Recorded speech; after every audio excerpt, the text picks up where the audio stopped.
Jennifer मिस्त्री के बाद तारक मेहता का उल्टा चश्मा शो की एक और एक्ट्रेस मोनिका भदौरिया ने प्रोड्यूसर असद मोदी पर निशाना साध लिया है। शो में बावरी के किरदार से फेमस हुई मोनिका ने कहा कि जब उन्होंने 2019 में शो छोड़ा था तो उनका बकाया नहीं मिला था। मोनिका ने कहा कि प्रोडक्शन हाउस ने उनकी जिंदगी नर्क जैसी कर दी थी। मोनिका ने कहा कि उनकी मां का कैंसर का इलाज चल रहा था, लेकिन संवेदना जाहिर करने के बजाय प्रोडक्शन वाले अगले दिन शूट पर बुलाते थे। मोनिका ने असद पर आरोप लगाते हुए कहा कि वो आदमी अपने आप को भगवान समझता है, कोई उसके खिलाफ बात नहीं कर सकता। मोनिका ने जेनिफर पर भी तंज कसते हुए कहा कि वो भी तब जाकर बोली जब उनके साथ खुद गलत हुआ। मोनिका ने हिंदुस्तान टाइम्स से बात करते हुए कहा, जब मैंने शो ज्वाइन किया तो महीने के सिर्फ 30,000 रुपये मिला करते थे। उन्होंने कहा था कि 6 महीने बाद आपकी फीस बढ़ा देंगे, लेकिन उन्होंने कभी ऐसा नहीं किया।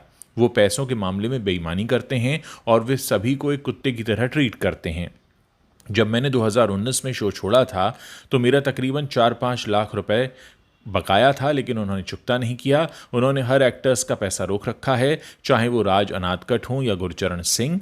ऐसा नहीं है कि प्रोड्यूसर्स के पास पैसे नहीं हैं, वो बस टॉर्चर करने के लिए लोगों के साथ ऐसा करते हैं। मोनिका ने अपनी बात रखते हुए आगे कहा, जो शो में काम कर रहे हैं वो कभी भी प्रोडक्शन टीम के खिलाफ नहीं बोलेंगे। उनसे एक बॉन्ड साइन कराया जाता है जिसमें लिखा होता है कि आपको मीडिया में शो के मेकर्स के खिलाफ कुछ भी उल्टा सीधा नहीं बोलना है। जेनिफर जी ने भी उस वक्त कुछ नहीं बोला जब कई एक्टर्स छोड़कर गए थे।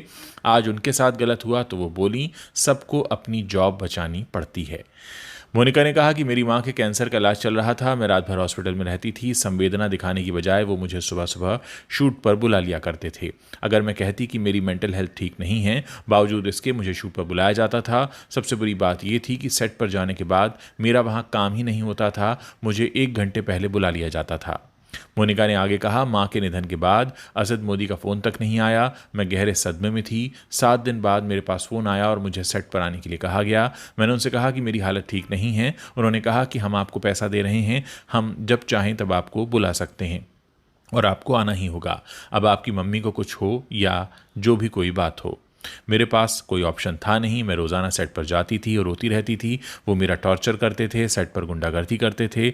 असद का कहना होता था कि वो भगवान है। असद की ये बात ताबूत में आखिरी कील साबित हुई। मैंने कहा कि मुझे ऐसी जगह अब काम ही नहीं करना। यहाँ काम करने से बेहतर है कि मैं अपनी जान दे दूँ। यहाँ जिसे देखो वो बदतमीज़ी कर रहा है। और उन्होंने ये भी कहा कि वहाँ सोहेल रहमानी जो है वो काफ़ी बदतमीज़ हैं। ये सारी बातें उन्होंने हिंदुस्तान टाइम्स के साथ अपने इंटरव्यू में खुलकर कही हैं।